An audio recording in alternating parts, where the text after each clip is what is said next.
हाँ जी वंश, आज हमारी क्लास नंबर 7th है बिजनेस स्टडीज़ के लिए। और आज हम लोग स्टार्ट कर रहे हैं अपना न्यू चैप्टर जिसका नाम है principles of management. Principles of management बहुत इंपॉर्टेंट चैप्टर है, बहुत ज़्यादा। सर बहुत क्यों, मैंने बोला अगर ये वाला चैप्टर जेब में हो गया, आप लोग कहते हो अगर ये वाला चैप्टर सर हमें कॉन्सेप्ट वाइज समझ में आ गया, बढ़िया तरीके से बिल्कुल समझ में आ चुका है, तो भाई आने वाली बिजनेस स्टडीज़ बहुत आसान बनने वाली है आप लोगों के लिए। ये इतना इंपॉर्टेंट है सर, क्योंकि सारे के सारे इंपॉर्टेंट कॉन्सेप्ट्स इसी चैप्टर के अंदर है। अगर आपको बनना है ना, किसका, मैनेजमेंट गुरु बनना है, कल को चाहते हो कि सर अपना बिजनेस करें तब भी हमें मैनेजमेंट करनी आती हो, या कहीं जॉब करें तब भी हमें मैनेजमेंट करना आती हो सर, तो ये चैप्टर को समझना बहुत इंपॉर्टेंट है। इसको कृपया करके चैप्टर बिल्कुल ना समझे, ये सोचे कि लोहित सर यहाँ पर बहुत अच्छी मैनेजमेंट करनी सिखा रहे हैं, अगर सीख ली तो फिर बात बन जाएगी आप लोगों की। अब आप देख लो कितना इंपॉर्टेंट बात है, ठीक है ना। ठीक है सर, चैप्टर का नाम है सर प्रिंसिपल्स ऑफ मैनेजमेंट। ठीक है भाई, नाम है प्रिंसिपल्स। प्रिंसिपल्स भाई हम अपनी ज़िंदगी में भी तो उतारते हैं, हाँ कि ना। हमारी ज़िंदगी में हमारे भी तो कुछ प्रिंसिपल्स होते हैं, हाँ कि ना वंश, बिल्कुल होते हैं। हम अपनी ज़िंदगी में, हमारे पेरेंट्स हमारे डायरेक्टर होते हैं, वो हमें प्रिंसिपल्स बताते हैं कि बेटा आधे घंटे से ज़्यादा पबजी नहीं खेलनी, इंस्टाग्राम यूज़ करना है तो 15 मिनट से ज़्यादा नहीं करना है, और रोहित सर के साथ जो भी क्लासेस चलती हैं उनको डेली बेसिस पर रिवाइज करना है। और अगर अटक जाओ तो यूट्यूब चैनल है कॉमर्स सीखो, वहाँ जाके सर के लेक्चर्स देख लो तो कल्याण हो जाएगा। ऐसी सारी बातें घर वाले सिखाते हैं कि आधे घंटे से ज़्यादा पबजी नहीं खेलनी सर, इंस्टाग्राम 15 मिनट से ज़्यादा यूज़ नहीं करना, सर के लेक्चर्स रिवाइज करने और लेक्चर्स देखने कॉमर्स सीखो पर। अगर कुछ मिस हो गया हो क्लास में तो ऐसे हमारे पास ऑप्शंस अवेलेबल है। घर वाले आप लोग को एक अच्छा स्टूडेंट और एक अच्छा इंसान बनाने के लिए आप लोगों के सामने कुछ बातें रख देते हैं, उन्हीं को वो प्रिंसिपल्स कहते हैं, या कह लो उन्हीं को एक हिसाब से आप लोगों की लाइफ के क्या बन जाते हैं, फिर वो रूल्स एंड रेगुलेशंस बन जाते हैं। जब किसी ह्यूमन लाइफ के लिए प्रिंसिपल्स अप्लाइड होते हैं, अच्छा ये बताओ, अगर मैं बोलूँ ये ह्यूमन बीइंग है एक, इसका नाम है मिस्टर राहुल, इनको भी इनके पेरेंट्स ने बताए हैं सारे के सारे प्रिंसिपल्स लाइफ अच्छी जीने के लिए, सक्सेसफुल इंसान बनने के लिए, एक ऑनेस्ट इंसान बनने के लिए। अगर ये अपने पेरेंट्स की बताई हुई बातें, बात नंबर 1, पेरेंट्स की बात नंबर 2, पेरेंट्स की बात नंबर 3 और पेरेंट्स की बात नंबर 4, अगर ये इन सारी बातों को अप्लाई कर देते हैं तब तो इनकी ज़िंदगी बहुत ही बढ़िया कटने वाली है, हाँ कि ना। इनको जीवन के सारे सुख मिलेंगे, शांति मिलेगी, सब कुछ बढ़िया चलेगा। लेकिन अगर ये लोग प्रिंसिपल्स को अप्लाई ना करें तो सर वही वाली बात है, हम लोगों ने जो सपना सोचा था ना कि सर अंबानी के बाद दुनिया में हम ही सबसे अमीर बनेंगे, वो गोल कभी अचीव नहीं हो सकता। मतलब बिना प्रिंसिपल्स अपनाए, चाहे फिर वो ज़िंदगी हो, चाहे फिर अभी आगे बात करूंगा, चाहे फिर वो बिजनेस हो, तो जैसे ह्यूमन बीइंग्स के लिए प्रिंसिपल्स का इतना बड़ा रोल है कि उनका गोल डिपेंडेंट इस पर करता है कि पेरेंट्स के बताए हुए प्रिंसिपल्स को अगर अप्लाई करोगे, ढंग से पहले सीखोगे तभी तो अप्लाई करोगे। अगर आपने पेरेंट्स के बताए हुए प्रिंसिपल्स को ढंग से सुना और अप्लाई कर दिया तो आपका जो गोल है ना, to be successful in life, वो आसानी से पूरा हो जाएगा और आप एक बहुत ही सक्सेसफुल इंसान बनेंगे। उसी हिसाब से, अगर उसी प्रिंसिपल्स के हिसाब से अगर ये बात मैं बिजनेस पर बोलूँ तो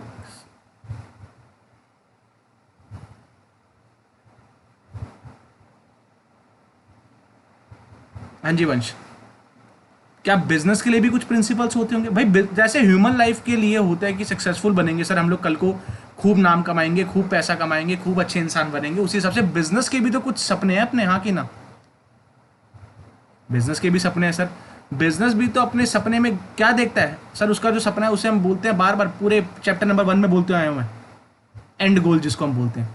और ऑर्गेनाइजेशन का, बिजनेस का एंड गोल तो होता है मैक्सिमाइजेशन ऑफ।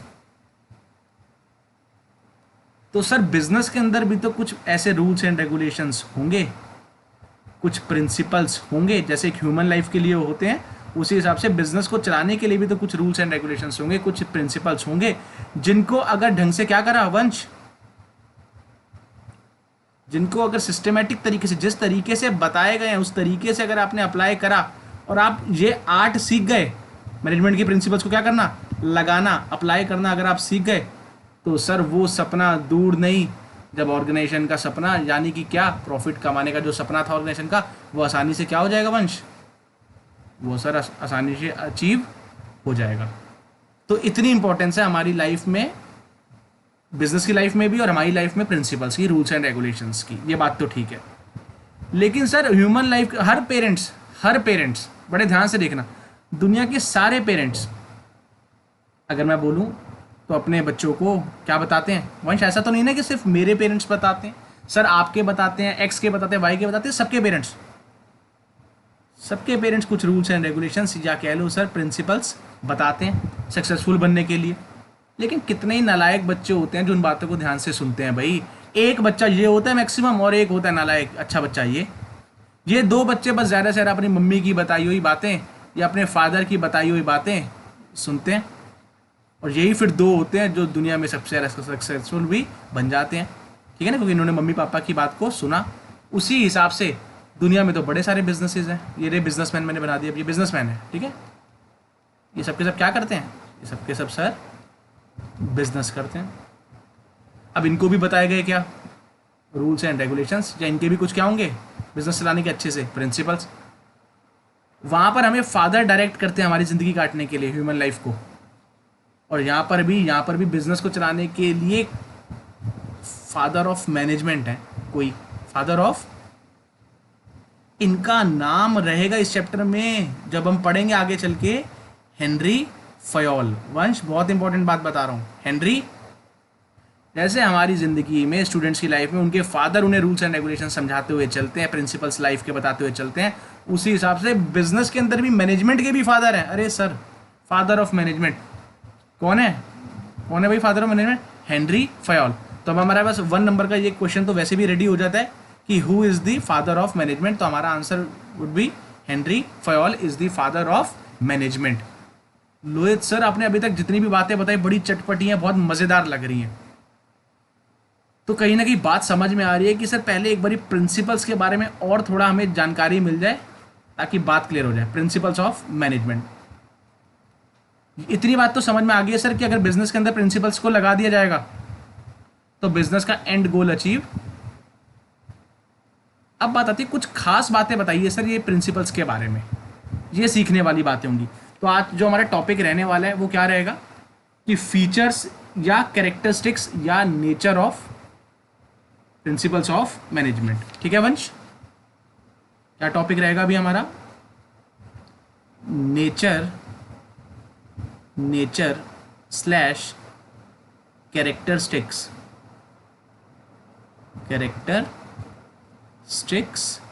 या कह लो sir features of management principles या प्रिंसिपल्स ऑफ मैनेजमेंट, कोई दिक्कत नहीं है। सर आपने इतनी सारी तारीफ करी है कि अगर मैनेजमेंट के प्रिंसिपल्स ढंग से लगाने आ जाएं तो बात बन जाए। सर उस प्रिंसिपल्स की कुछ खास बातें तो होंगी, मैंने बोला बिल्कुल होंगी। अब वो खास बातें हर स्टूडेंट को पता होनी चाहिए। इस चैप्टर को समझने के लिए हमारे पास सबसे पहले कमांड होनी चाहिए कि हमें फीचर्स पता होने चाहिए, कैरेक्टरिस्टिक्स पता होने चाहिए, किसके, मैनेजमेंट के प्रिंसिपल्स की, ठीक है वंश। अब हम लोगों ने चैप्टर नंबर 1 में एक बात सीखी थी कि मैनेजमेंट साइंस भी थी, मैनेजमेंट आर्ट भी थी, और जब हमने बात करी थी कि मैनेजमेंट एक आर्ट है तो वहाँ पर हमने बात करी थी कि हर बंदे को देखो डांस आता होता है, बहुत सारे DID के अंदर बहुत सारे डांसर्स आते हैं, लेकिन सबके पास डांस का ज्ञान भी होता है, लेकिन क्या हर बंदा उस लेवल का परफॉर्म कर पाता है, बिल्कुल भी नहीं सर। उनके गुरु ने, जो उनका कोरियोग्राफर होता है, सबको सेम डांस सिखाते हैं, लेकिन उनमें से कोई एक ही एक्सेप्शनल डांसर बनता है।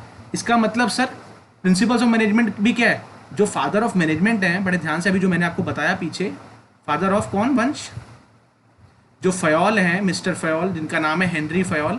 हेनरी फयोल ने तो सभी को प्रिंसिपल्स बताए होंगे, हाँ कि ना, ऐसा थोड़ी ना कि सिर्फ लोहित सर के लिए वो प्रिंसिपल्स उन्होंने बता के गए हैं या एक्स के लिए बता के गए हैं, पूरी दुनिया के लिए वो प्रिंसिपल्स अपना बता के गए हैं। लेकिन ज़रूरी है कि हर बंदा उस प्रिंसिपल्स को उतने बढ़िया तरीके से अप्लाई करता होगा, बिल्कुल भी नहीं सर। वो तो एक इंडिविजुअल बिहेवियर वाली बात है, जो जितनी ज़्यादा मेहनत करेगा, क्रिएटिविटी दिखाएगा, वो उतने बढ़िया उन प्रिंसिपल्स का इस्तेमाल कर पाएगा।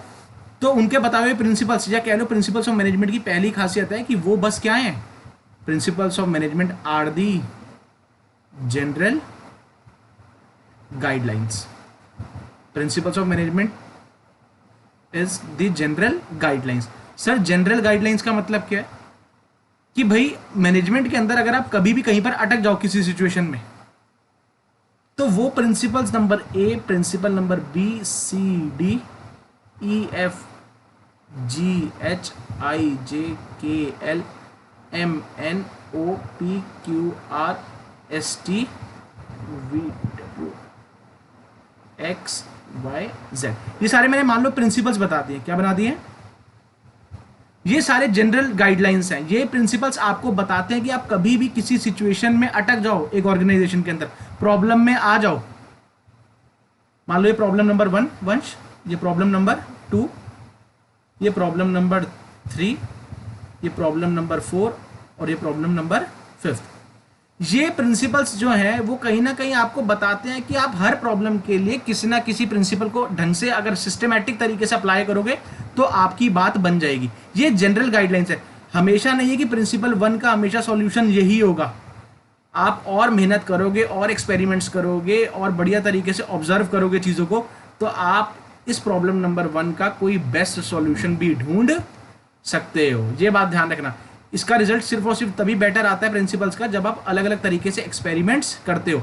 हर चीज़ देखो, खुद बताओ ना, हमारे पास 4 ऑप्शंस होते हैं, उन 4 में से हम कोई एक टीचर चूज करते हैं जो हमें लगता है हमारे हिसाब से हमारे लिए बेस्ट है।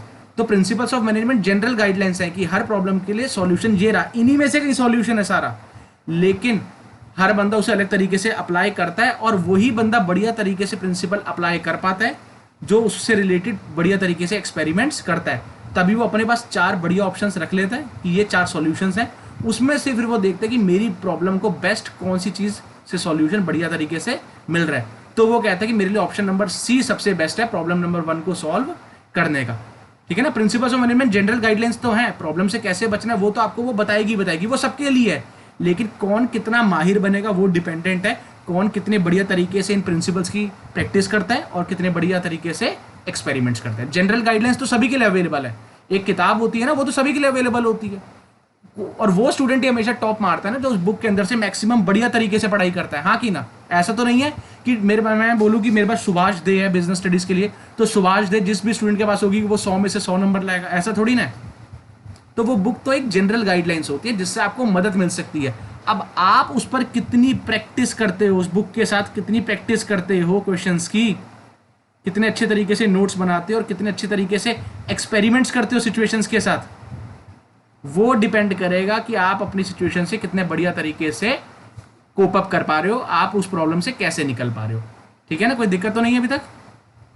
ठीक है, तो मैं एक छोटा सा एग्जांपल यहाँ पर और देना चाहूँगा कि मान लो ये हमारे पास एक बुक है, बहुत बढ़िया पारस मनी है बुक, इस बुक जैसी कभी बुक कभी बनी नहीं है। इसमें क्या लिखे हुए? प्रिंसिपल्स ऑफ मैनेजमेंट लिखे हुए सारे के सारे। अब ये प्रिंसिपल्स ऑफ मैनेजमेंट तो दुनिया में कोई भी इस्तेमाल कर सकता है, तो वो तो जनरल गाइडलाइंस होगी, सबके लिए अवेलेबल है, लेकिन जो बंदा रेगुलर उसकी प्रैक्टिस करेगा, अलग अलग तरीकों से एक्सपेरिमेंट्स करेगा, कहीं ना कहीं सबसे मैक्सिमम प्रिंसिपल्स ऑफ मैनेजमेंट का फायदा वही उठा पाएगा। हाँ कि ना? उसी की ऑर्गेनाइजेशन सबसे बढ़िया रिजल्ट्स प्रोड्यूस करेगी, वही सबसे ज़्यादा सेल्स भी कर पाएगी और अपने वर्कर्स के बीच में हार्मनी मतलब प्यार मोहब्बत भी बना के चलेगी, ताकि सब एक साथ मिलकर काम कर सके, ताकि ऑर्गेनाइजेशन का ग्रुप गोल अचीव हो सके। कोई दिक्कत तो नहीं? ठीक है स्टूडेंट्स, तो पॉइंट नंबर ए और पॉइंट नंबर बी से हमें ये बात समझ में आती है कि principles of management general guidelines है, मतलब एक बुक अवेलेबल है जिसके अंदर सारे सिचुएशंस के लिए सारे हमारे पास क्या लिखे हुए हैं? प्रिंसिपल्स लिखे हुए हैं, जिसके थ्रू प्रिंसिपल्स को अप्लाई करके हम सारी प्रॉब्लम से बाहर निकल सकते हैं, लेकिन वो जनरल गाइडलाइंस है। लेकिन जो पॉइंट नंबर बी फॉलो नहीं करेगा, प्रैक्टिस और एक्सपेरिमेंट्स नहीं करेगा बार बार, मतलब कि एक बार ऑप्शन नंबर 1 भी ट्राई करे, फिर ऑप्शन 2 भी ट्राई करे, 3 भी करे, ऑप्शन नंबर 8th भी करे, 9th भी करे, 10th भी करे, जब तक वो ऐसी प्रैक्टिस और एक्सपेरिमेंट्स नहीं करेगा तो उसे एक बेस्ट ऑल्टरनेटिव सॉल्यूशन नहीं मिल पाएगा। बेस्ट सॉल्यूशन तक पहुंचने के लिए उसे रेगुलर प्रैक्टिस और एक्सपेरिमेंट्स करनी पड़ेगी, तभी वो मैनेजमेंट का गुरु कहलाया जाएगा और तभी उसकी ऑर्गेनाइजेशन के बेस्ट रिजल्ट्स प्रोड्यूस हो सके। तो ये पहली 2 बातें तो सर क्लियर है हमें। फीचर नंबर कैरेक्टरिस्टिक नंबर 3 हमारी है principles of management are flexible in nature. Sir बिल्कुल, अभी हमने जो इतनी कहानी सीखी है कि हर एक प्रॉब्लम का हर एक कोई डेफिनेट सॉल्यूशन थोड़ी ना कि इसका यही इलाज होगा, ऐसा थोड़ी ना। अब कोरोना के लिए देखो ना, एक एक्सपेरिमेंट हो रहा है कि हजारों एक्सपेरिमेंट्स होते होंगे सर, हजारों एक्सपेरिमेंट होते होंगे, और खुद देखो ना, वही जीनियस बनेगी, वही कंट्री सबसे पॉपुलर हो जाएगी जो हर तरीके से एक्सपेरिमेंट करी जा रही है, प्रैक्टिस करी जा रही है दवाइयों की, और वही एक फिर बेस्ट सॉल्यूशन या कह लो बेस्ट मेडिसिन लाएगी कोरोना के लिए, जिसकी वजह से, जिसके आने से पूरी कोरोना का इलाज पॉसिबल होगा। तो कहने का मतलब है दवाइयाँ तो सबके पास अवेलेबल होती हैं, कोई ना कोई मेडिसिन, बिल्कुल, मेडिकल नॉलेज तो सबके पास है बिल्कुल, तो वो तो होगी जनरल गाइडलाइंस। लेकिन जो कंट्री ज़्यादा एक्सपेरिमेंट्स कर रही है, ज़्यादा प्रैक्टिस कर रही है, उन्हीं को बेस्ट सॉल्यूशन मिलेगा, और वही सबसे ज़्यादा फिर क्या होगी, कोरोना का इलाज ढूंढने का सारा क्रेडिट भी फिर उसी को मिलेगा। ये बात तो ठीक है सर? ये तो कोरोना से रिलेटेड एग्जाम्पल हो गया, डर लग रहा है सर। ठीक है वंश। अब बात आती है sir principles of management flexible है। बिल्कुल, बड़े ध्यान से समझना, प्रिंसिपल्स ऑफ मैनेजमेंट कोई प्योर साइंस नहीं है भाई, हाँ कि ना? प्योर साइंस तो होती है कि अगर ये करोगे तो ये होगा ही होगा, ये करोगे तो ये होगा ही होगा। मैनेजमेंट के प्रिंसिपल्स बिल्कुल भी ऐसे नहीं है सर, वो फ्लेक्सिबल है, सिचुएशन बदलेगी। अगर सिचुएशन ये है तो मान लो उसका इलाज था ए, लेकिन अगर प्रॉब्लम बदल गई तो उसका सॉल्यूशन ए नहीं होगा कभी भी सर, उसका सॉल्यूशन भी बदल कर क्या हो जाएगा, सॉल्यूशन नंबर बी। मतलब हर एक प्रॉब्लम के लिए हर एक अलग सॉल्यूशन है, हर एक प्रॉब्लम के लिए हर एक सॉल्यूशन अलग है, मतलब कुछ रिजिड नहीं है बिल्कुल भी। Principles of management are not at all rigid, same नहीं रहते हैं सर। सिचुएशन बदलेगी, ऑर्गेनाइजेशन में प्रॉब्लम बदलेगी, मैनेजमेंट में कोई गड़बड़ी होगी, तो वहाँ पर हमेशा नहीं है कि principle number A he apply होगा।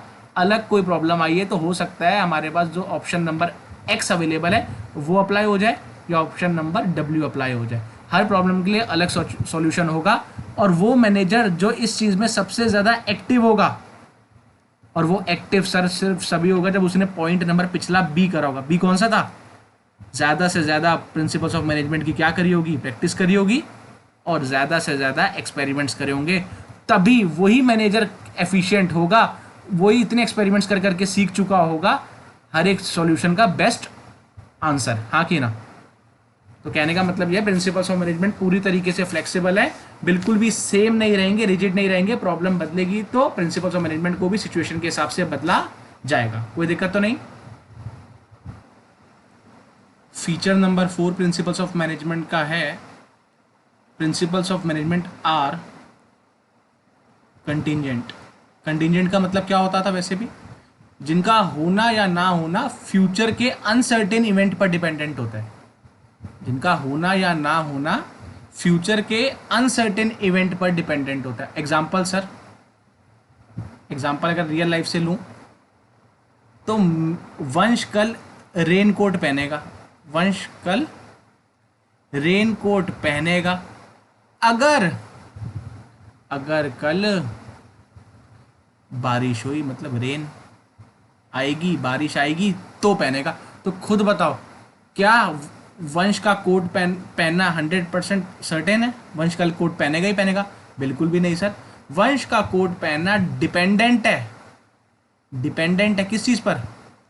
डिपेंडेंट है फ्यूचर के अनसर्टेन इवेंट पर। अनसर्टेन इवेंट ही तो है रेन, हमें थोड़ी ना पता कि होगी कि नहीं होगी, और होनी भी कल है, मतलब फ्यूचर की बात हो रही है। तो कंटीजेंट वर्ड का मतलब होता है जिसका होना या ना होना पता चलेगा फ्यूचर के अनएक्सपेक्टेड इवेंट के बाद। तो वंश का रेन कोट पहनना या ना पहनना डिपेंडेंट है कल को होने वाले अनसर्टेन इवेंट रेन पर। रेन होगी तो वंश पहनेगा, नहीं तो वंश नहीं पहनेगा। उसी हिसाब से जो प्रिंसिपल्स ऑफ मैनेजमेंट है ना, उनको लगाना, मतलब उनको क्या करना, उनको अप्लाई करना कंटीजेंट है। उनको अप्लाई करना भी क्या है, मतलब अगर सिचुएशन आएगी वैसी कि हमें किसी प्रिंसिपल की रिक्वायरमेंट है, तो तुरंत हम लोग उस प्रिंसिपल को लगा के अपनी प्रॉब्लम को सॉल्व कर लेंगे। और जैसी सिचुएशन हमारी क्या हुई, बदली, तो जाके हमें अपना प्रिंसिपल भी क्या करना पड़ेगा। तो खुद बताओ ना सर, प्रॉब्लम बदलेगी जिसके बारे में हम बिल्कुल नहीं जानते, फ्यूचर का अनसर्टेन इवेंट है, हमें थोड़ी ना पता होता है बिजनेस ऑर्गेनाइजेशन को फ्यूचर में कौन सी नई प्रॉब्लम फेस करनी है, हाँ कि ना? तभी तो हम कहते हैं हमारा फ्यूचर हमेशा अनसर्टेन होता है, जिसके बारे में हम जानते नहीं है। तो बिल्कुल बिजनेस की ऑर्गेनाइजेशन की जो फ्यूचर प्रॉब्लम्स है, हम तभी तो कहते हैं हमारा बिजनेस एनवायरनमेंट पूरी के पूरी तरीके से क्या है, डायनामिक है, जिसके बारे में हम कुछ जानते नहीं है। कब सरकार टैक्सेस बढ़ा दे, कब कस्टमर्स के टेस्ट एंड प्रेफरेंसेस बदल जाए, कब कौन सी लीगल रिस्ट्रिक्शन लग जाए, हमें उसके बारे में कुछ नहीं पता। तो जब हमें पता ही नहीं है तो हमें ये बात सीखने को मिलती है कि प्रिंसिपल्स ऑफ मैनेजमेंट को लगाना भी कंटीजेंट है। अगर नई प्रॉब्लम आएगी तो नया सॉल्यूशन लगाया जाएगा, मतलब नया प्रिंसिपल लगाया जाएगा, और फिर से सिचुएशन अगर बदल गई तो फिर से हमें हमारा प्रिंसिपल चेंज करना पड़ेगा। क्यों करना पड़ेगा सर? क्योंकि फ्यूचर अनसर्टेन है। प्रिंसिपल तभी चेंज होगा जब प्रॉब्लम बदलेगी। अगर प्रॉब्लम बदलेगी ही नहीं तो हमें अपना प्रिंसिपल भी चेंज करने की ज़रूरत नहीं है। ऑब्वियसली अगर हम जिस तरीके से अभी पढ़ाई कर रहे हैं उस तरीके से अगर रिजल्ट्स आ रहे हैं तो वंश कहेगा लोहित सर हमें दूसरा मेथड अपनाने की ज़रूरत ही नहीं है। लेकिन अगर वंश कहे कि सर नहीं, ऐसे रिजल्ट नहीं आ रहे हैं, तो हमें अपना तरीका भी तो बदलना पड़ता है। तो खुद बताओ ना, हमारे प्रिंसिपल्स भी तो कंटीजेंट है। हम तभी अपने प्रिंसिपल्स को बदलते हैं जब हमारे सामने सिचुएशन अलग आती है।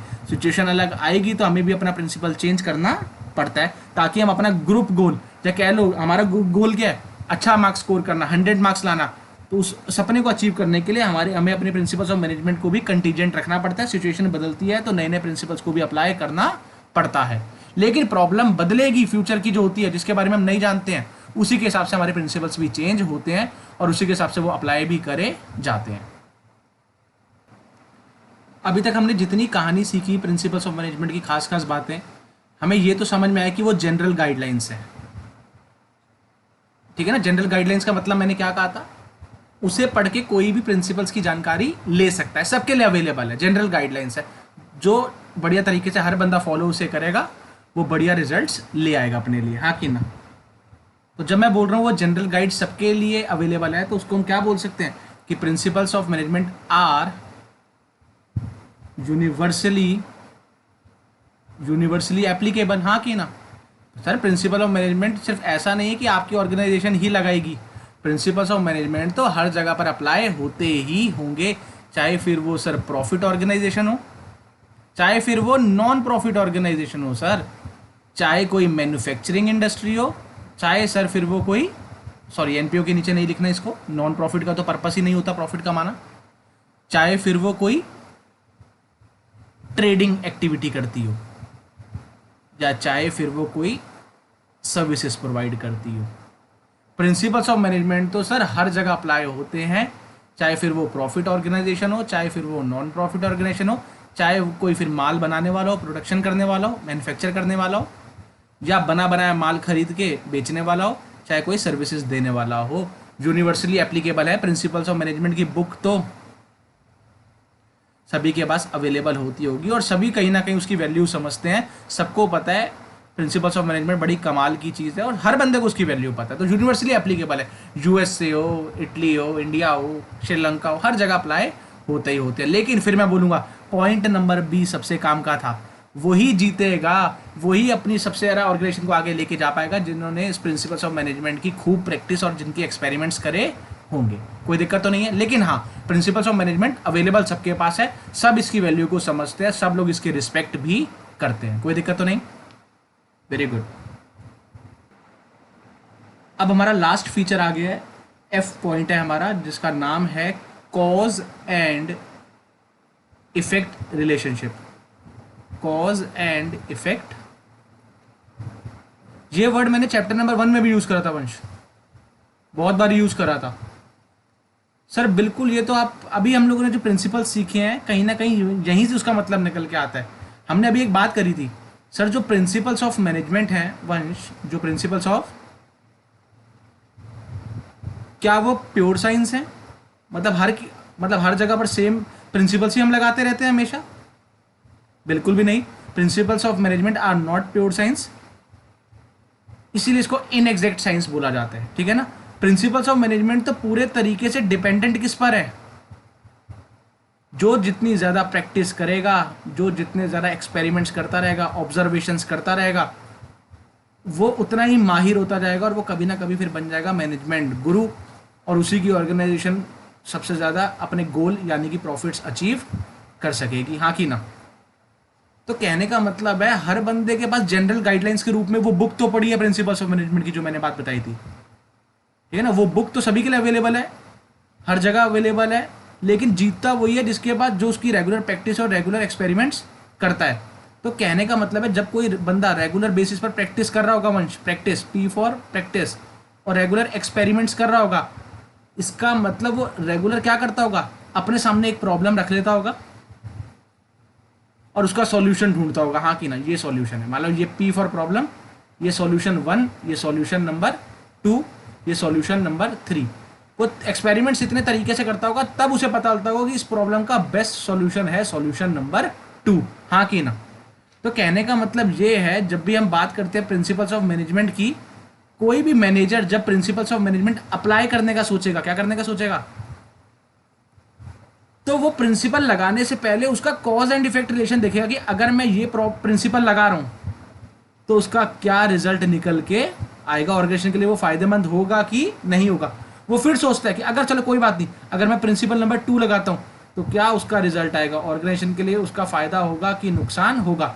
तो हर प्रिंसिपल लगाने से पहले ऑर्गेनाइजेशन को उसका फायदा मिलने वाला है या नहीं मिलने वाला, उसी के अकॉर्डिंग मैनेजर अपने प्रिंसिपल्स को क्या करते हैं, अप्लाई करते हैं। ठीक है ना, अलग अलग सॉल्यूशन का, अलग अलग प्रॉब्लम का अलग अलग रिजल्ट आएगा कि नहीं आएगा, ये बताओ। तो जो बेस्ट रिजल्ट होगा ऑर्गेनाइजेशन के लिए मैनेजर वही ऑप्ट करेगा, और उसी को हम बोलते हैं कॉज एंड इफेक्ट रिलेशन देखना। मतलब हर एक प्रॉब्लम का पर सॉल्यूशन लगाने से पहले उसका ये असर देखना कि अगर ये प्रॉब्लम में ये सॉल्यूशन लगाया जा रहा है तो क्या वो ऑर्गेनाइजेशन को मैक्सिमम बेनिफिट्स दे भी रही है कि नहीं दे रही है। आंख बंद करके, तभी तो मैंने बोला प्योर साइंस नहीं है, आंख बंद करके थोड़ी ना फैसले लिए जाएंगे, एक्सपेरिमेंट्स करा जाएगा, सब कुछ करा जाएगा और कॉज एंड इफेक्ट रिलेशन देखा जाएगा। अगर ऑर्गेनाइजेशन के लिए वो सॉल्यूशन लगा के बेस्ट रिजल्ट्स आ रहे हैं तो ऑर्गेनाइजेशन फिर उस ऑप्शन को क्या करेगी, अप्लाई करेगी, नहीं तो उसे अप्लाई नहीं करेगी फिर, और नहीं तो एक्सपेरिमेंट्स करके हमें कोई और सॉल्यूशंस देखने पड़ेंगे। तो हर मैनेजर का यही काम होगा कि आंख बंद करके कभी भी प्रिंसिपल्स ऑफ मैनेजमेंट अप्लाई ना करे, उनका कॉज एंड इफेक्ट रिलेशन देखे, अलग अलग ऑप्शंस ट्राई करे और फिर जो बेटर सॉल्यूशन दिखता है ऑर्गेनाइजेशन के लिए उसे वो चूज करे। ठीक है वंश, कोई दिक्कत लगी है तो बताएं। तो ये सबसे इंपॉर्टेंट क्लास है इस चैप्टर की। अगर ये क्लास पक्की हो गई तो समझना कि चैप्टर नंबर 2 जो कि पूरी बिजनेस स्टडीज का क्रक्स है, actually chapter number 1 chapter number 2 ये बहुत ही बढ़िया चैप्टर्स हैं। तो आप लोग इनको पहले पूरा अच्छे से देखें ताकि कॉन्सेप्ट्स एकदम जेम में हो जाए, सारी बातें नोट करना आपका सबसे पहला काम रहेगा इसमें। ठीक है, ऑल दी बेस्ट। आज की क्लास के लिए इतना ही, नेक्स्ट क्लास आने वाली है बहुत ही जल्दी। Okay, bye bye.